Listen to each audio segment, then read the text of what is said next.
ഇപ്പോൾ ചൂട് സമയമായതുകൊണ്ട് നമുക്ക് കിച്ചണിൽ കുറേ സമയം കുക്ക് ചെയ്യാൻ മടിയായിരിക്കും. അപ്പം പെട്ടെന്ന് ചെയ്തെടുക്കാൻ പറ്റുന്നതും എന്നാൽ ടേസ്റ്റി ആയിട്ടുള്ള കുറച്ച് കറീൻ്റെ കാര്യമാണ് പറയുന്നത്. ഞാനിവിടെ എടുക്കുന്നത് സോസേജാണ്. നിങ്ങൾക്ക് വേണമെങ്കിൽ പനീറോ ചെമ്മീനോ എന്ത് വേണമെങ്കിലും എടുക്കാം.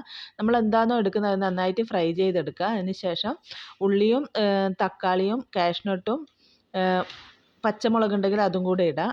അല്ലെങ്കിൽ നമ്മളെ കായ്മുളക് ഇട്ടാലും മതി. അതും കൂടെ ഒന്ന് വേവിച്ചെടുത്തതിന് ശേഷം അത് അരച്ചെടുത്ത് പേസ്റ്റ് ആക്കുക. എന്നിട്ട് അത് വേവിച്ച ആ വെള്ളത്തിൽ തന്നെ ഇത് അരച്ചത് ഒഴിക്കുക. എന്നിട്ട് നല്ലോണം വെള്ളമാവരുത്, കുറച്ച് കട്ടിയിലാണ് വേണ്ടത്. ഉപ്പ് ഇട്ടിട്ട് നമ്മൾ നേരത്തെ ഫ്രൈ ചെയ്ത് വെച്ച് ഇതിൻ്റെ അകത്തിട്ടൊന്ന് തിളപ്പിച്ചെടുക്കുക.